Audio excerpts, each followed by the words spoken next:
दीप ज्योति परब्रह्म दीप ज्योति जनार्दन दीपो हरतु मे पापं दीप ज्योति नमोस्तुते दीपर ज्योति नमोस्तुते दीपर ज्योति नमोस्तुते।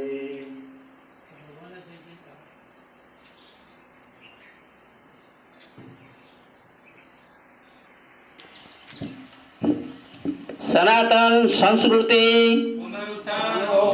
वेद उपनिषद भगवत गीता का ज्ञान हो, योग यज्ञ देव पूजन संध्या कर्म गौ माता की रक्षा हो, जरूरतमंद की सेवा हो, सभी परिवार में सुख शांति हो, जीव मात्र का कल्याण हो।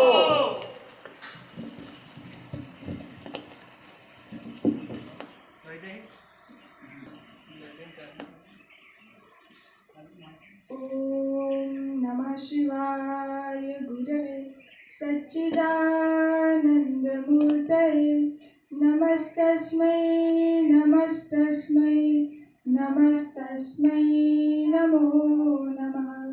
ओम पूर्णमदः पूर्णमिदं पूर्णात् पूर्णमुदच्यते पूर्णस्य पूर्णमादाय पूर्णमेवावशिष्यते। ॐ असतो मा सद्गमय तमसो मा ज्योतिर्गमय मृत्योर्मामृतं गमय।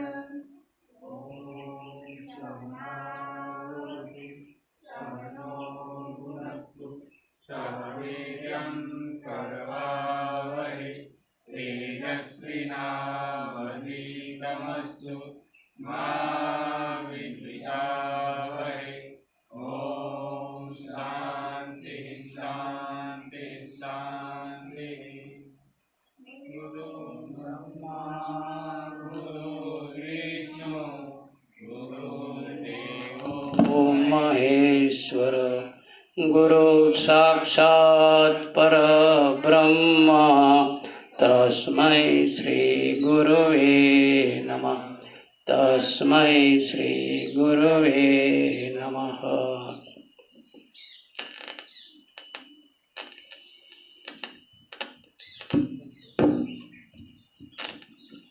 5 मिनट मंत्र जप करेंगे।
सभी आत्मीय जनों को ओम जय भगवान।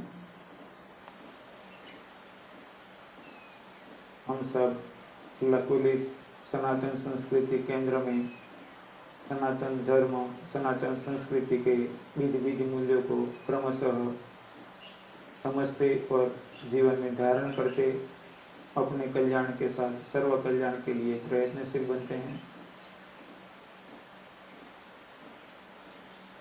सनातन संस्कृति हमें समझाती है कि ये संसार बंधन है, जन्म और मृत्यु दुख रूप है और सभी संबंध ये कर्म बंधन का परिपाक है।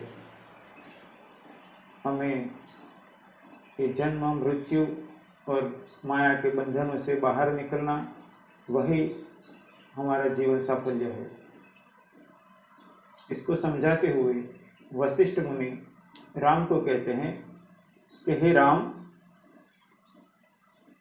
अविद्या जो विद्यमान नहीं है फिर भी भाषित होती है, वह दुख का कारण है। अविद्या ही दुख का कारण है। वह विद्यमान न होने के बावजूद भी हमें सत्य भाषित होती है,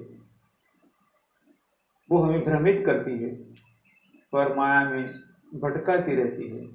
जैसे मृगजल जल न होने के बावजूद जल होने का भास हो, उस प्रकार अविद्या का भी है। उसको समझाते हुए वशिष्ठ मुनि कहते हैं कि राम, अविद्या सुखकर प्रतीत होती है किंतु अंत में वो दुखकर परिणाम देती है। अविद्या की भ्रमना जीवात्मा को सुखरूप प्रतीत होते हुए क्रमशः और आगे और आगे और ज्यादा और आगे और ज्यादा माया को प्राप्त करने के लिए दौड़ाती रहती है और वह प्राप्ति आखिर में वर्तमान जन्म में या आने वाले जन्म में दुख के एक से एक बड़े कारण बनती चली जाती है। जैसे कोई विषैली बेल हो, वह कोमल और सुंदर दिखती हो, वह कोमल और सुंदर दिखती विषैली बेल को देखकर जो नहीं जानता है कि ये बेल विषैली है, तो वह उसकी सिर्फ कोमलता और सुंदरता को देखकर आकर्षित होता है और उस प्रकार आकर्षित हुआ व्यक्ति वह बेल को छूता है तो उसका स्पर्श उसको मधुर जान पड़ता है, क्योंकि वह कोमल है, दिखने में सुंदर है तो आकर्षण भी होता है, किंतु जब स्पर्श करता है परिणाम में वह विष का प्रभाव उसको दुख देता है। इस प्रकार इस संसार में इंद्रियों के विषय, राग द्वेष, अहंकार, ये सभी अविद्या के कारण पैदा हुए भंवरों में जीवात्मा फंसता चला जाता है और एक भंवर में से निकला और दूसरे भंवर में, दूसरे से निकला और तीसरे भंवर में अपनों से सुलझता उलझता, परायों से सुलझता उलझता, अपने और परायों के रूपी द्वैत में फंसता हुआ एक जन्म दूसरे जन्म मानव पशु पक्षी देव दानव स्वर्ग नरक में भटकता रहता है।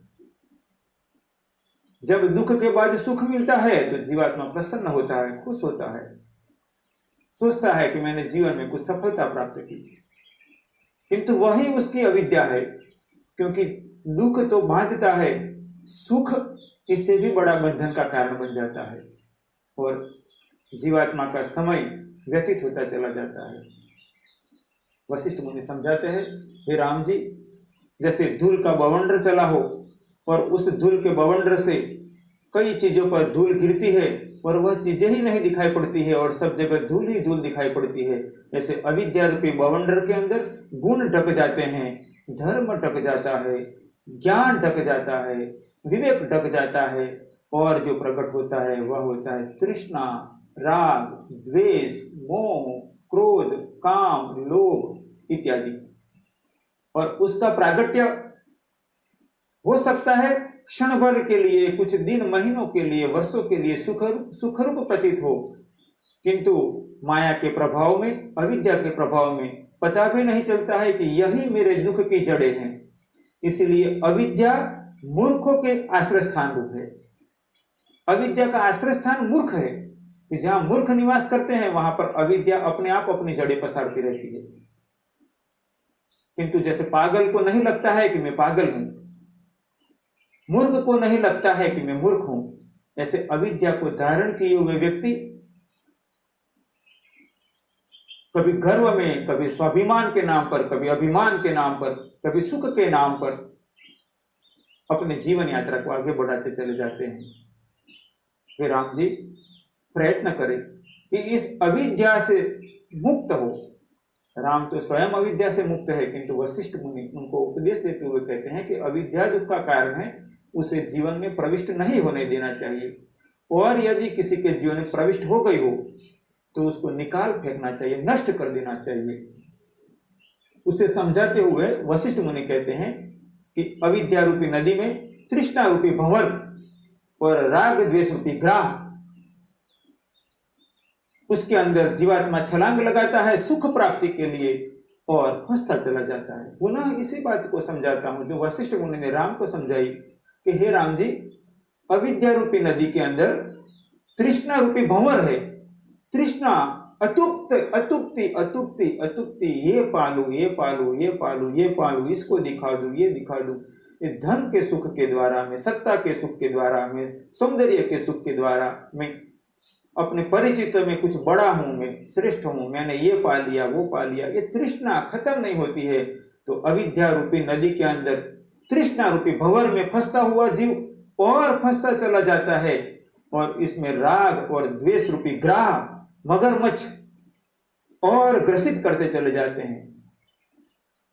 मेरा बेटा, मेरी बेटी, मेरा भाई, मेरी बहन, मेरा पिता, मेरी माता, एक दूसरे को सहयोगी तो बनना चाहिए, किंतु मेरा मेरा करते मोह खत्म नहीं हुआ और शरीर खत्म हो गए, जन्म बीतते चले गए।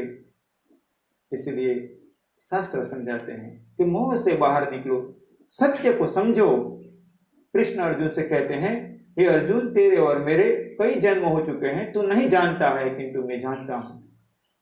इस प्रकार हमारे भी कई जन्म हो चुके हैं। प्रत्येक जन्म में कोई जन्मदाता होंगे तो हम उसको माता पिता कहते होंगे, हमने जिसको जन्म दिया होगा हम उनको अपने पुत्र पुत्री कहते होंगे, और जिनके साथ जुड़ेंगे उनको अपने सखा साथी मित्र कहते होंगे, जिनसे उलझ जाएंगे उनको शत्रु कहते होंगे, जो हमसे साथ दे उनके प्रति राग होगा, जो हमें साथ न दे उनके प्रति द्वेष या नफरत होगी। और ये राग द्वेष रूपी ग्राह और बांधते चले जाते हैं, और वह कारण है मृत्यु का, जन्मों का, संसार में भटकने का।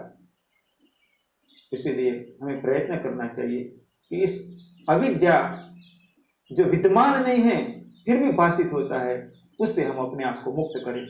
तो उससे मुक्त होने के लिए क्या किया जाए, कौन सा कार्य करें कि जिससे हम अविद्या से निकल जाए, तैर जाए। वशिष्ठ मुनि समझाते हुए कहते हैं कि हे राम, ये अविद्या के कारण जगत है, ये अविद्या के कारण सृष्टिया है। जो दृश्यमान है और जो अदृश्य है, जो दृष्ट है, जो अदृष्ट है, वो सब अविद्या का संसार है। जो धर्म कर्म करता है वो स्वर्ग को प्राप्त होता है, जो अधर्म कर्म करता है वो नरक को प्राप्त होता है। स्वर्ग भी अविद्या का विलास मात्र है और नरक भी अविद्या का विलास मात्र है।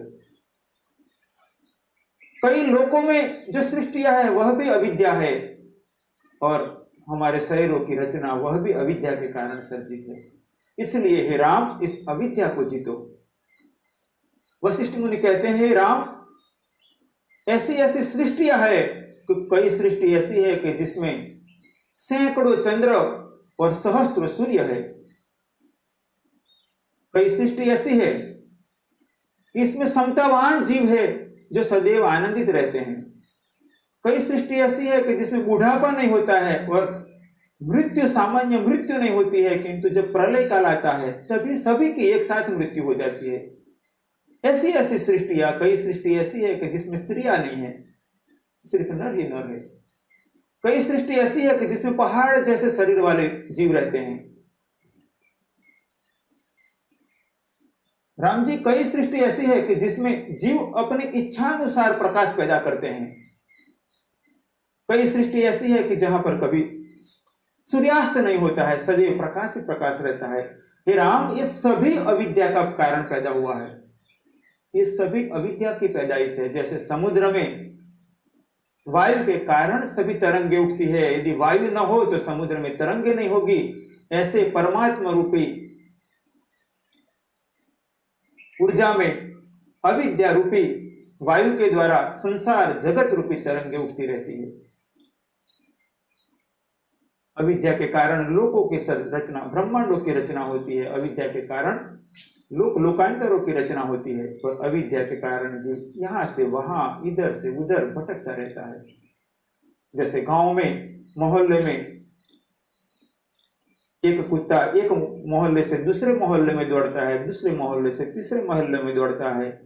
एक पागल एक पेड़ के नीचे से उठकर दूसरे पेड़ के नीचे जाकर बैठता है, उसको कुछ पता नहीं है, वो ऐसे ही कुछ बड़बड़ाता है, चला जाता है। एक पेड़ के नीचे से उठा दूसरे पेड़ के नीचे, एक रास्ते के किनारे से उठा दूसरे रास्ते के किनारे जाकर बैठा। उस प्रकार इस ब्रह्मांड के 14 लोगों में अविद्या के कारण जीवात्मा भटकते रहते हैं, जन्म लेते हैं, मरते हैं। कभी कुछ स्थितियों को प्राप्त करते हैं, कभी कुछ स्थितियों को, कभी पतन को प्राप्त करते हैं, कभी ऊर्ध्वगमन को प्राप्त करते हैं। किंतु ये पतन और ऊर्ध्वगमन, जन्म और मृत्यु, लोक और लोकांतर, ये सभी का सर्जन सिर्फ और सिर्फ अविद्या के कारण पैदा हुआ है। जैसे समुद्र में यदि वायु न हो तो तरंगे नहीं होगी, ऐसे अविद्या नहीं तो संसार नहीं। इसलिए हे राम, अविद्या को नष्ट करो।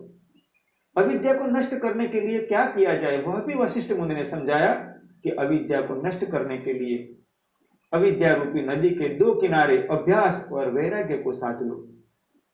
हे राम, जिन्होंने अभ्यास और वैराग्य को साध लिया, वह इस अविद्या की नदी में से तैर जाते हैं। किंतु तृष्णा रूपी भंवर में फंसे हुए, राग द्वेष रूपी ग्रास से पकड़े हुए जीव अभ्यास और वैराग्य को ग्रहण नहीं कर पाते हैं। गुरुओं के उपदेश, शास्त्रों के उपदेश सुनते हैं, समझते हैं, किंतु वो धारण नहीं कर पाते हैं। हे राम, आप अभ्यास और वैराग्य को धारण करो। ये संसार के अंदर जो भी दृश्यमान है और जो अदृश्य है, वो सब कुछ अविद्या के कारण है। स्वर्ग भी अविद्या है और नरक भी अविद्या है। लोकांतर अविद्या है, जन्म अविद्या से है और मृत्यु भी अविद्या से है। इसीलिए इन सब से अपने आप को, वैराग्य को धारण करो और अभ्यास करके इन अविद्या के संसार को पार कर दो। वशिष्ठ मुनि ने राम को जो उपदेश दिया, वह हमारे सबके लिए भी है। हम सबको प्रयत्न करना है कि इस अविद्या रूपी नदी में, तृष्णा रूपी भंवर में, राग द्वेष रूपी ग्रास से हम पकड़े न जाए, फंस न जाए। किंतु जैसे वशिष्ठ मुनि ने कहा कि अभ्यास और वैराग्य को धारण कर हम अविद्या की नदी को पार कर दे, तैर जाए। हम सबको प्रयत्न करना होगा कि हम अविद्या के इस भंवर में फंसते फंसते मैं करूंगा, मैंने किया, मेरा मान, मेरा सम्मान मैं दिखा दूंगा, राग द्वेष छल प्रपंच इत्यादि को जीते। और उसके लिए हमें प्रयत्न करना चाहिए, हमें शास्त्रों के उपदेश को धारण करना चाहिए, गुरुजनों के पास, गुरुजनों के चरणों में बैठना चाहिए, सेवा, सत्संग, साधना इत्यादि के द्वारा अपने आप को तपाना चाहिए। और वशिष्ठ मुनि ने राम जी को समझाया जो कि अविद्या यानी जो विद्यमान नहीं है, जो भ्रमित करती है, जो तृष्णा राग द्वेष को प्रकटाती है और इस संसार के 14 लोगों में कहीं न कहीं भ्रमण कराती रहती है, जिसके कारण हम युगों युगों से संसार में बंधते हुए, फंसते हुए इस लोक से उस लोक, एक लोक से दूसरे लोक में भ्रमण कर रहे हैं। उससे हमें मुक्त होने के लिए अभ्यास और वैराग्य का धारण करना चाहिए। एक उदाहरण कहता हूँ। एक बार एक सज्जन ने अपने बच्चों से कहा, पुत्रों, अब मेरी वृद्धावस्था हो गई है, कब मेरी मृत्यु हो जाए पता नहीं। मैंने कुछ धन अपने खेत में जो शिव मंदिर बना हुआ है उसके गुंबज के नीचे गाड़ कर रखा हुआ है। आप चंद्रमा प्रकाशित हो ऐसी रात्रि को, अष्टमी तिथि को द्वितीय प्रहर में खोद के निकाल लेना। और उसी बात के 2-3 दिन हुए और उस सज्जन का देहांत हो गया। बच्चों ने शास्त्र अनुसार विधि विधान से उनकी मृत्यु के बाद की सभी विधियां संपन्न की। जब मृत्यु के 15-20 दिन बीत गए, इसके बाद बच्चे इकट्ठे हुए और पिताजी के कहे हुए वचनों को याद किया कि खेत में शिव मंदिर में गुंबज के नीचे जो धन रखा हुआ है उसको प्रकाशित चंद्रमा हो तब अष्टमी तिथि को रात्रि के द्वितीय प्रहर में निकालना है। बच्चों ने जब चंद्रमा की प्रकाशित अष्टमी तिथि की रात्रि थी तब गुंबज के नीचे खोदना शुरू किया। उन्होंने देखा कि गुंबज के नीचे क्या है, तो बिल्कुल नीचे शिवलिंग था। उन्होंने प्रणाम करके प्रार्थना करके शिवलिंग को खोद कर निकाल दिया, किंतु धन नहीं मिला। बच्चों ने सोचा कि हो सकता है पिताजी ने ज्यादा गहरा खड्डा करके धन गाड़ा हुआ हो। उन्होंने और ज्यादा खड्डा किया, किंतु धन नहीं मिला।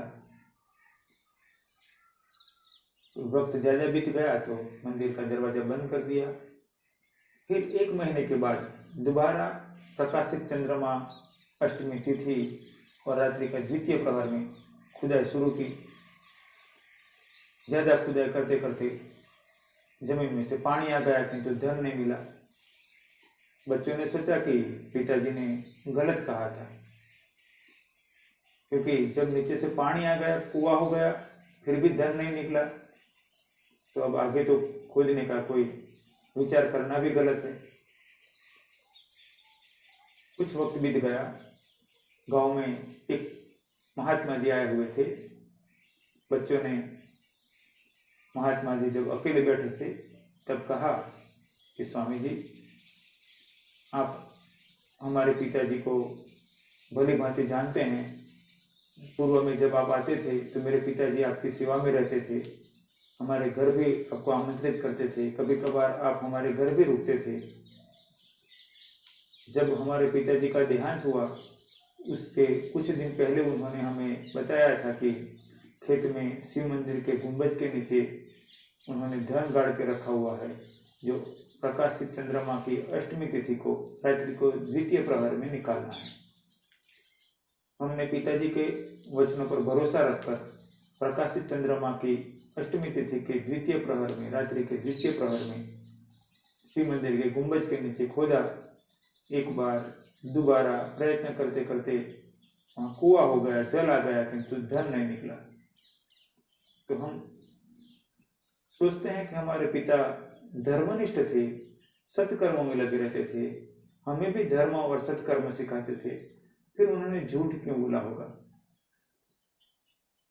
महात्मा जी ने कहा कि मैं जानता हूं आपके पिताजी धर्मनिष्ठ थे, सज्जन थे वो, आप बच्चों के लिए वो भली बात ही कहेंगे, झूठ क्यों कहेंगे। ठीक है, ऐसा करो, अब कुछ दिन के बाद प्रकाशित चंद्रमा की अष्टमी तिथि को मुझे रात्रि के वक्त खेत में ले जाना, जहाँ शिव मंदिर है, वहां पर आकर मैं स्वयं देखूंगा। थोड़े दिनों के बाद जब प्रकाशित चंद्रमा की अष्टमी तिथि थी तब रात्रि के पहले प्रहर में ही बच्चे महात्मा जी को लेकर खेत में पहुंच गए। शिव मंदिर का दरवाजा खोला, महात्मा जी ने देखा तो मंदिर में शिवलिंग तो नहीं था, किंतु कुआं कर दिया था, अंदर जल भरा था कुएं में। महात्मा जी ने कोई प्रत्युत्तर नहीं दिया। वो बाहर निकले, जब दूसरा प्रहर शुरू हुआ तो वो देखने लगे। तो वो देखते हुए सोचते गए वो कि उस सज्जन ने ऐसा क्यों कहा होगा। यदि गुंबज के नीचे ही धन था तो फिर कोई तिथि इत्यादि कहने की क्या आवश्यकता थी। और प्रकाशित चंद्रमा, अष्टमी तिथि, द्वितीय प्रहर, ये सभी बात, और उसी वक्त गुंबज के नीचे से धन निकलना। ये सोचते हुए वो मंदिर के आसपास घूमने लगे। तब उन्होंने देखा कि प्रकाशित चंद्रमा की अष्टमी तिथि के द्वितीय प्रहर में चंद्रमा की जो प्रकाशित किरणें थी वो गुंबज के कारण थोड़े दूर बेल के जो झाड़ी थी उस पर उसकी छाया पड़ रही थी। यानी कि जिस जगह पर छाया पड़ रही थी वह गुंबज की, वहां पर कुछ बेल के कांटेदार झाड़ी थी। महात्मा जी ने बच्चों को बुलाया, कहा कि यहाँ पर खुदाई करो। बच्चों ने देखा कि मंदिर के नीचे तो खोद दिया है, और ये महात्मा जी कह रहे हैं वो तो मंदिर से करीब करीब 30-40 फीट की दूरी पे है, और वहां बेल की झाड़ी है। महात्मा जी ने कहा आप यहाँ पर खुदाई करो, यहाँ से धन निकलेगा जो आपके पिताजी ने काट के रखा है। बच्चों ने महात्मा जी के शब्दों पर विश्वास करके वहां पर खुदाई शुरू की। पहले वो झाड़ी में से कुछ, जहाँ पर गुंबज की छाया पड़ती थी, वहां से कुछ बेल के पौधे हटा दिए और खुदाई शुरू की। करीब 2-3 फीट की खुदाई की, और कुछ धातु के पात्र से खुदाई टकराने की आवाज आने लगी। सावधानी के साथ मिट्टी हटाई गई तो धातु के पात्रों में भरा हुआ धन निकला। महात्मा जी ने कहा कि आपके पिताजी ने जो कहा था वह सत्य बात कही थी, आप उस बात में जो सार था वो समझे नहीं। उन्होंने जो कहा था उसमें उन्होंने वह बात छुपा रखी थी कि चंद्रमा की प्रकाश के कारण गुंबज की जो छाया पड़ती है वो अष्टमी तिथि के द्वितीय प्रहर में जिस जगह पर पड़ेगी वहीं पर धन होगा। किंतु आपके पिताजी ने वो बात को इस प्रकार से कही थी कि विवेकवान व्यक्ति उसका लाभ ले सके। हमारे सनातन धर्म के शास्त्रों में क्लिष्ट भाषा में रहस्यमय तरीके से ज्ञान विज्ञान को छुपा कर रखा है। छुपा कर रखा हुआ वह ज्ञान विज्ञान विवेकवान साधक अनुभव से या गुरु कृपा से उस रहस्य को प्राप्त कर लेता है। जो उस रहस्य को प्राप्त नहीं कर पाते हैं, ऐसे लोग के शास्त्रों के महत्व को ज्यादा गहराई से समझ नहीं पाते हैं, और वह अविद्या के इस संसार में पुनः पुनः भ्रमण करते रहते हैं। पुनरपि जन्मम पुनरपि मरणम पुनरपि जननी जठरे शयनम। जो वशिष्ठ मुनि ने राम को कहा कि हे राम, इस अविद्या की नदी में, तृष्णा रूपी भ्रमर में राग द्वेष रूपी घात लगाए बैठे हैं, और जीवात्मा इसमें छलांग लगाता है और राग द्वेष तृष्णा के भंवर में फंसता फंसता जन्मों जन्मों सहस्त्रों जन्मों युगों युगों तक भटकता रहता है। प्रत्येक बार उसकी तृष्णा, उसका राग द्वेष उसको इतना फंसाता चल जाता है कि लगता है मैं ये कर दूं, मैं वो कर दूं, ये मेरा है, ये मैंने किया, और ये मेरे हैं, और इनसे मैं नफरत करता हूँ। इनसे किसी से द्वेष भाव है और किसी से अपना भाव है। वो ऐसे समझ नहीं पाते हैं कि मेरा द्वेष भाव या नफरत भाव वो मुझे बांध देगा, वो और मेरे जन्मों के कारण बन जाएगा। और इस संसार में शास्त्रों ने कहा कि 84 लाख योनियां हैं, यानी कि कई जलचर, कई भूचर, कई खेचर, कई उभयजीवी, कई अगोचर। अगोचर यानी जो प्रत्यक्ष दिखाई न पड़े, ऐसी अनेकों योनियां हैं। इस ब्रह्मांड में 14 लोक है। ये 14 लोक और 84 लाख योनियां, ये सभी बंधन के कारण हैं। और जीवात्माएं ये 14 लोक में और 84 लाख योनियों में कभी देव बनकर तो कभी दानव बनकर, कभी मानव बनकर तो कभी पशु बनकर, कभी वनस्पति बनकर तो कभी प्रेत बनकर भटकता रहता है। हमें प्रयत्न करना है कि इस अविद्या रूपी संसार सागर में से पार होने के लिए शास्त्रों में से, संतों से, गुरु चरणों में बैठकर अभ्यास और वैराग्य को परिपक्व करते हुए अविद्या की नदी से बाहर निकलकर अपने जीवात्मा को परमात्मा में स्थित कर देना है। और इसके लिए वही दो किनारे अभ्यास और वैराग्य ही बलवान है। हम सब प्रयत्न करें कि अपने अविद्या को, तृष्णा को, राग को, द्वेष को पहचाने, ममत्व, मोह, आसक्ति पहचाने, नफरत, द्वेष, घृणा, मत्सर को पहचाने और वैराग्य से इन सब से बाहर निकले। अभ्यास करें, पुनः पुनः अभ्यास करें। हमारे तुलसीदास जी ने कहा, एक घड़ी आधी घड़ी आधी में पुनियाद, तुलसी संगत साधकी कटे कोटि अपराध। सत्संग वह आईना है जिस आईने में हम अपने आप को देखते हैं, अपने स्वभाव को, अपनी इच्छाओं को देखते हैं और पहचानते हैं कि छोटे से छोटे अधर्म के कर्म, तृष्णा, राग, द्वेष, मोह कैसे जीवात्मा का पतन कर देता है और कई जन्म तक पशु योनियों में, पक्षी की योनियों में, वनस्पति में, जलचर में, खेचर में भटकाने का कारण बन जाता है। हम अविद्या का त्याग करें, वैराग्य को धारण करें और सतत अभ्यास कर अपनी जीवात्मा का कल्याण करें। ओम जय भगवान।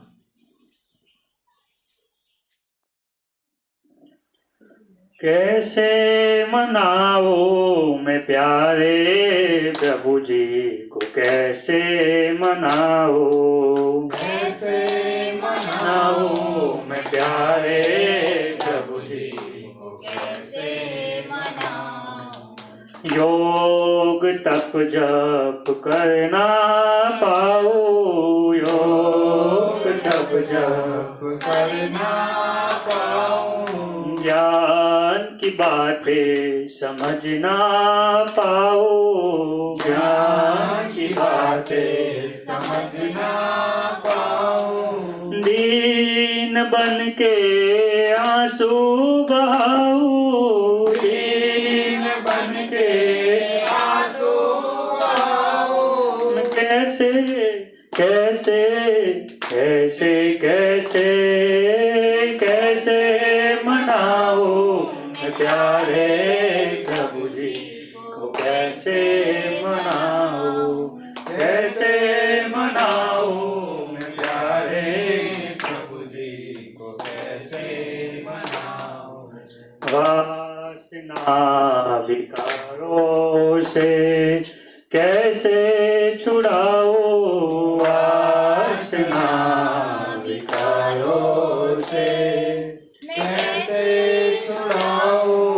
राग द्वेष इस मन से कैसे मिटाओ, राग द्वेष इस मन से कैसे मिटाओ। प्रभु चरणों में आंसू बहाओ, प्रभु चरणों में आंसू बहाओ। मैं कैसे कैसे कैसे कैसे कैसे मनाओ मैं प्यारे प्रभु जी को, कैसे मनाओ, कैसे मनाओ मैं प्यारे प्रभु जी को, कैसे मनाओ। भक्ति की शक्ति कहाँ से लाओ, भक्ति की शक्ति कहाँ से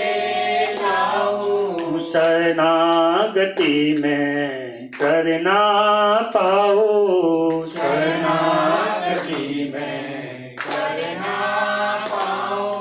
अनुग्रह याचो आंसू बहाओ, अनुग्रह याचो आंसू बहाओ। मैं कैसे कैसे कैसे कैसे कैसे मनाओ प्यारे प्रभु जी को, कैसे मनाओ, कैसे मनाऊं मैं प्यारे प्रभु जी को, कैसे मनाऊं। बालक तेरा मैं कहाँ जाओ, बालक तेरा कहाँ मैं जाऊं। कृपालो कृपालो निस दीन गाओ, कृपालो कृपालो निस्दीन गाऊं। उगारो प्रीतम प्रभु आंसू बहाओ, उगारो प्रीतम प्रभु आंसू बहाओ। मैं कैसे कैसे कैसे कैसे कैसे मनाओ मैं प्यारे प्रभु जी को, कैसे मनाऊं। कैसे मनाऊं मैं प्यारे प्रभु जी को, कैसे मनाऊं। श्री सद्गुरुदेव की जय।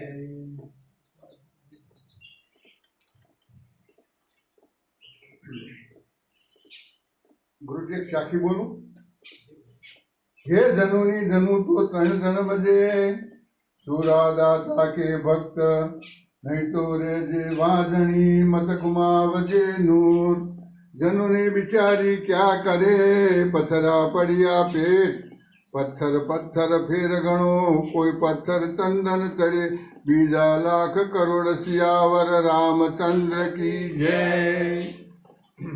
तारे माथे को पी रयो काल रे, मुगतने के मयावे। तारे माथे को पी रयो काल रे, मुगतने के मयावे। तारे माथे छे झमके रो मार रे, मुगतने के मयावे। तारे माथे से चमके रो काल रे, मुगतने के मयावे। तारे माथे को पी रयो काल रे, मुगतने के मयावे। तारे माथे को पी रयो काल रे, मुगतने के मयावे। पानी पेली बोधीलो ने पार रे, मुगतने के मयावे।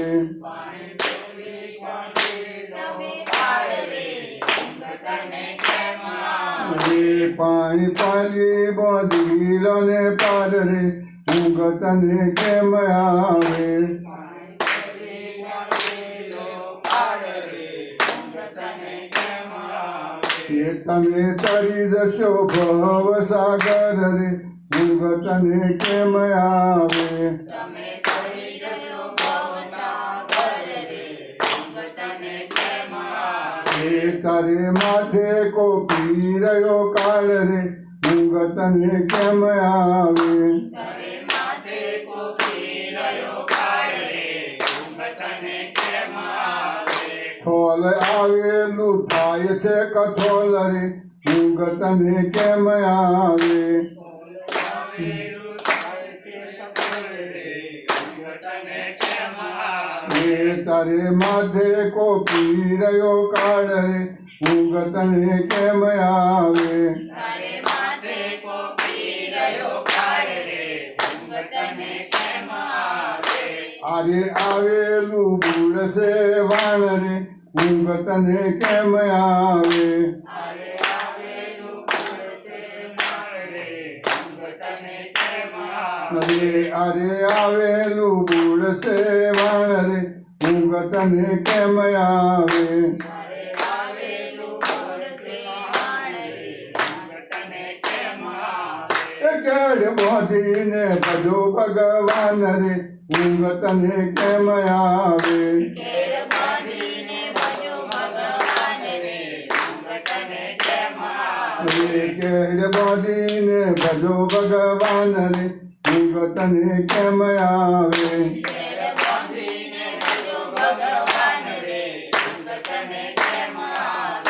તમે તરી દશો ભવ સાગર રે ઊંઘ તને કેમ આવે તમે તરી જશો ભાવ સાગર રે ઊંઘ તને કેમ આવે રે તારે માથે કોપી રહ્યો કાળ રે ઊંઘ તને કેમ આવે તારે માથે કોપી રહ્યો કાળ રે ઊંઘ તને કેમ આવે રે આ તો સપના જેવો સંસાર રે ઊંઘ તને કેમ આવે આ તો સપના જેવો સંસાર રે ઊંઘ તને કેમ આવે બોલો કૃષ્ણ કનૈયા લાલ કી જય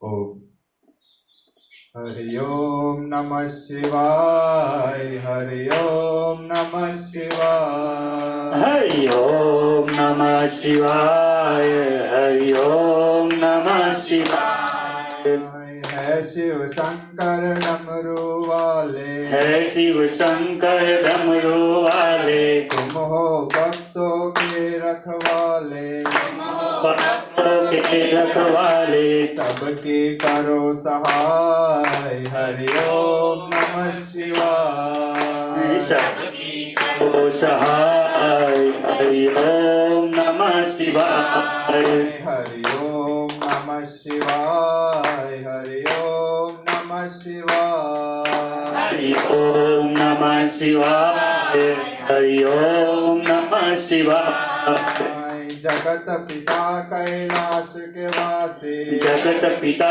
कैलाश के वासी गौरी शंकर है अविनाशी गौरी शंकर है अविनाशी दर्शन दे दो आय हरि ओम नमः शिवाय दर्शन दे जो आए हरि ओम नमः शिवाय हरि ओम नमः शिवाय हरि ओम नमः शिवाय हरि ओम नमः शिवाय हरि ओम नमः शिवाय पार्वती पति है परमेश्वर पार्वती पति है परमेश्वर तुम हो संत जनों के ईश्वर तो संत जनों के ईश्वर ज्ञान की ज्योति जलाए हरि ओम नमः शिवाय की ज्योति जलाए हरि ओम नमः शिवाय हरि ओम नमः शिवाय हरि ओम नमः शिवाय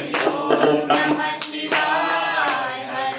ओम नमः शिवाय आशुतोष प्रभु अवदर दानी आशुतोष प्रभु अवदर दानी दया करहु अब दिन जन जानी दया करो अब दिन जन जानी भव अमृत पिलाय हरि ओम नमः शिवाय दो भाव अमृत पिलाय हरि ओम नमः शिवाय हरि ओम नमः शिवाय हरि ओम नमः शिवाय हरि ओम नमः शिवाय हरि ओम नमः शिवाय हरि ओम नमः शिवाय हरि ओम नमः शिवाय हरि ओम नमः शिवाय हरि ओम नमः शिवाय श्री सद्गुरु देव की जय।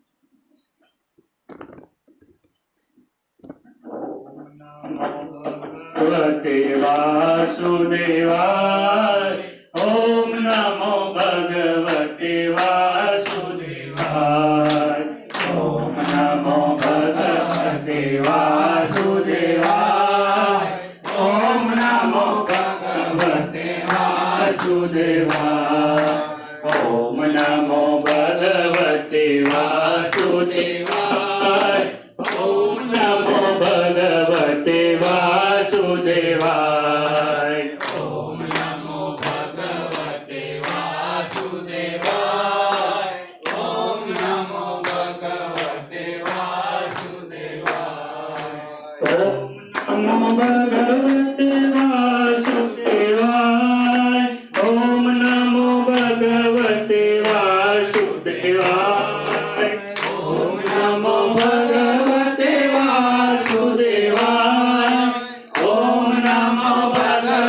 भगवते वासुदेवाय।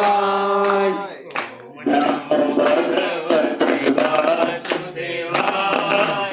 ओम नमो भगवते वासुदेवाय। ओम नमो भगवते वासुदेवाय। ओम नमो भगवते वासुदेवाय। ओम नमो भगवते वासुदेवाय। ओम नमो भगवते वासुदेवाय। ओम नमो भगवते वासुदेवाय। ओम नमो भगवते वासुदेवाय। ओम नमो भगवते वासुदेवाय। ओम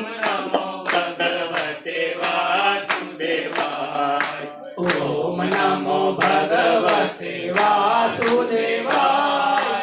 ओम नमो भगवते वासुदेवाय। नमो भगवते वासुदेवाय। ओम नमो भगवते वासुदेवाय। ओम नमो भगवते वासुदेवाय। ओम नमो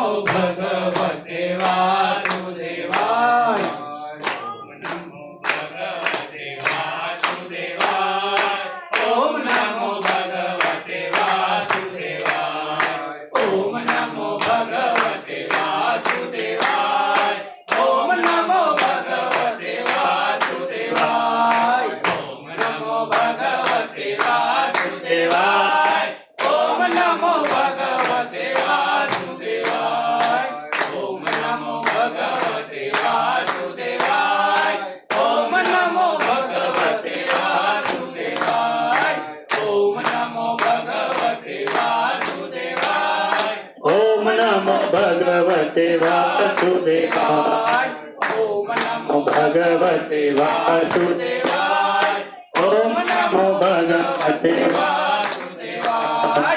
ओम नमो भगवते वासुदेवाय। ओम नमो भगवते वासुदेवाय। ओम नमो भगवते वासुदेवाय। ओम नमो भगवते वासुदेवाय। ओम नमो ओम भगवते वासुदेवाय। ओम नमो भगवते वासुदेवाय। ओम नमो भगवते वासुदेवाय। ओम नमो भगवते वासुदेवाय। ओम नमो भगवते वासुदेवाय। ओम नमो भगवते वासुदेवाय। ओम नमो भगवते वासुदेवाय। ओम नमो भगवते वासुदेवाय। सतगुरु देव की जय। श्री कृष्ण चंद्र भगवान की जय। ओम नमः पार्वती हर हर महादेव। ओम जय भगवान। हमारे सनातन संस्कृति केंद्र में दीप प्रागट्य, भगवान से प्रार्थना, मौन, मंत्र जप, सत्संग, भजन, ध्वन या कीर्तन इत्यादि अनेकों प्रकार से प्रभु भक्ति एवं जीवन को संस्कारित करने के कार्यों के बाद अंत में सेवा की यह प्रवृत्ति अभी ये अधिक मास के बाद थोड़े ही दिनों में नवरात्रि शुरू होगी। हमारे सनातन धर्म के शास्त्र अनुसार वर्ष में 4 नवरात्रि होती है। 4 नवरात्रि में चैत्र नवरात्रि और अश्विनी नवरात्रि को विशेष सामान्य जन समुदाय में साधना भजन के लिए उपयोग किया जाता है। व्रत त्योहार किए जाते हैं और गुप्त नवरात्रियों में साधक वर्ग विशेष साधना का लाभ लेते हैं। अश्विनी नवरात्रि के दिनों में आप सभी कुछ न कुछ व्रत, नियम, उपवास, मंत्र जप इत्यादि का लाभ लें, तप करें और अपने में विशेष ऊर्जाओं को संचित करें। साथ में ही जिस पेड़ पर फल लगते हैं उसकी डालियाँ झुकती है। जिसमें गुण बढ़ते हैं, उसमें करुणा भी बढ़ती है, उसमें दया भी बढ़ती है, उसमें परमार्थ भी बढ़ता है। हम सब मिलकर प्रयत्न करें कि अपने जीवन में कल्याणकारी कार्यों को भी बढ़ाते रहे। माता जी की उपासना करना या देवी की उपासना करना, उसके साथ ही अपने में देवी गुणों को धारण करना, दया, करुणा, क्षमा, परमार्थ इत्यादि को प्रकट करना। सभी प्रयत्न करें कि नवरात्रि में ज़्यादा से ज़्यादा तप साधना करें और सेवा का लाभ लें। हम आश्रम में भी प्रयत्न करते हैं कि गौ सेवा, अन्न भोजन सेवा, पशु पक्षियों की सेवा, जरूरतमंद की सेवा इत्यादि कार्य करते हैं। अभी नवरात्रि में ही हमने लक्ष्य चंडी यज्ञ का आयोजन किया है, जिसमें 1 लाख ओम ऐं ह्रीं क्लीं चामुंडाय विद्महे मंत्र से आहुति दी जाएगी। साथ में उसको संपन्न करने के लिए प्रतिदिन 10,000 चंडी मंत्र से, साथ में 1000 गायत्री मंत्र, 1000 मृत्युंजय मंत्र, वैदिक मंत्रों की 1000 आहुति, और हमारे 9 दिन की जो 9 दुर्गा के रूप है, तो प्रत्येक दिन के जो दुर्गा के स्वरूप है, इष्ट देवी है जो, उसकी 1000 मंत्रों से आहुति दी जाएगी। इस प्रकार हम प्रयत्न करें कि अपने सनातन धर्म की विशेष विद्याओं का लाभ ले, ऊर्जा संचित करें और सर्व कल्याण के लिए प्रयत्न। ओम सर्वेत्र सुखिनः सन्तु सर्वे सन्तु निरामयाः सर्वे भद्राणि पश्यन्तु मा कश्चित् दुःखमाप्नुयात्। ओम शांति शांति शांति। गणेश भगवान की जय।